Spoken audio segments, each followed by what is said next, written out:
ကျွန်တော်ပြောပြရင်ခင်ဗျားတို့ယုံမလားမသိဘူးပရီးမီးယားလိချန်ပီယံမဖြစ်ခင်အဒီကစားသမားဟာတပတ်ကိုပေါင်30ပဲရတဲ့ဆက်ရုံအလုပ်သမားတယောက်ဖြစ်ခဲ့ရဆိုတာပြီးတော့သူ professional မဖြစ်လာခင်အချိန်မှာ academy တွေအခွင့်အရေးတွေခင်ဗျားတို့ထင်တယ်လို့အများကြီးရခဲ့တယ်လို့မဟုတ်ပါဘူးဒါကတော့မယုံကြည်နိုင်စရာကောင်းတဲ့ဂျေမီဗာဒီရဲ့ဘဝဆက်ကြောင်းပဲဖြစ်ပါတယ်ဆိုတော့ကျွန်တော်နဲ့အတူတွားကြည့်လိုက်ရအောင်ဂျေမီဗာဒီဟာအင်္ဂလန်ရှက်ဖီမြို့မှာမွေးဖွားခဲ့ပြီးတော့ငယ်စဉ်ကတည်းကဘောလုံးအလွန်ယူသွတ်တဲ့ကစားသမားတယောက်ပဲဖြစ်ပါတယ်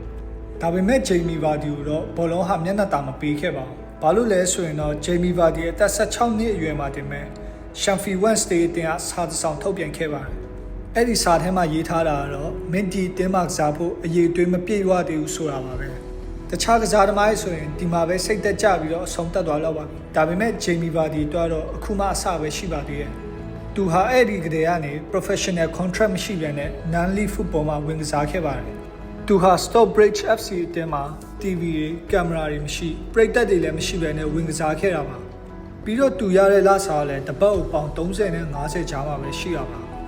နေဘက်တွေဆိုရင်သူဟာကာဗွန်ဆက်ယုံတွေဘက်မှာအလုပ်လုပ်ပြီးတော့ညဘက်ဆိုရင်ဘောလုံးကန်တယ်ဒါဟာသူလုပ်နေကြအလုပ်ပါပဲ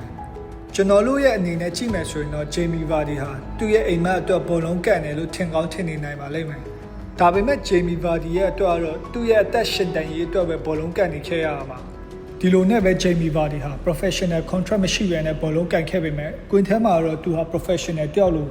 ဂိုးသွင်းတယ်ဂိုးဖန်တီးရဲ့သူရဲ့စိတ်သက်ပိုင်းဆိုင်ရာတွေနီးပြတွေကစားသမားတွေ scouting တွေအစရှိတဲ့ player တွေကစပြီးတော့တတိထားမိလာကြပါပြီ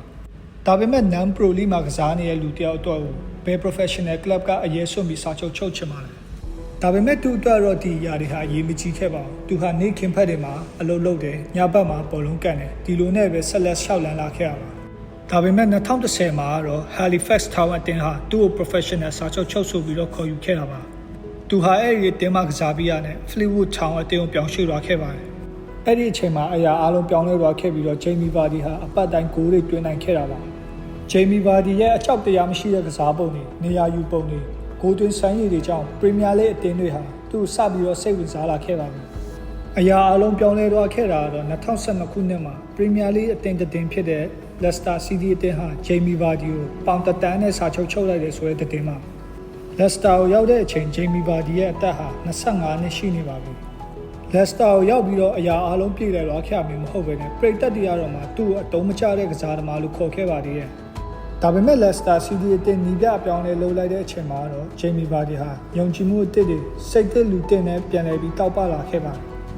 2015-2016 ရာသီမှာ Leicester City အသင်းတန်းဆင်းသွားကြမယ်လို့ပရိသတ်တွေထင်ကြေးပေးထားကြပေမဲ့အဲ့ဒီရာသီမှာပဲ Jamie Vardy ဟာ17ပွဲဆက် Premier League ကိုတွင်ခဲ့ပြီးတော့စံချိန်တစ်တင်နိုင်ခဲ့ရပါ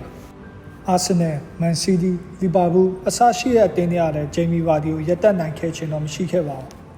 ဒီ Premier League 2015-2016 ရာသီကိုကြည့်ခဲ့ဘူးတဲ့ပရိသတ်တွေရှိလားမသိဘူးရှိခဲ့မယ်ဆိုရင်ဒီ Jamie Vardy, Mahrez, Kanté အစရှိတဲ့အတွေ့ဘယ်လောက်ကောင်းလဲဆိုတာပြောစရာလိုမယ်တော့မထင်ပါဘူး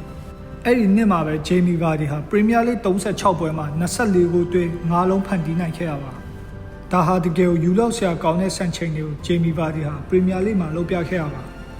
အဲ့ဒီနှစ်မှာ Leicester ပုံစံကောင်းတွေစက်တက်ရနေပြီမဲ့ဘယ်အသင်းမှတော့ Leicester City ဖလားရနိုင်မယ်လို့ဘူးမှမထင်ခဲ့ကြပါဘူးဒါပေမဲ့အဲ့ဒီ2015-2016 ရာသီရဲ့ Leicester City အသင်းဟာပွဲပြီးခါနီတကူနောက်ပွဲဒီမှာတကူနောက်ပွဲဒီမှာတကူ0နဲ့နိုင်တဲ့ပွဲတွေလည်းအရင်များခဲ့ပါတယ်ဒါပေမဲ့ဘလို့ပဲနိုင်ရမှတော့3မှတ်ရရှိတာပါပဲအဲ့ဒီတရားဒီလုံးမှာ Arsenal, Spurs အစရှိတဲ့အသင်းတွေဟာ Leicester City ရဲ့နောက်တောက်လျှောက်ဖိအားပေးလာခဲ့ရပါ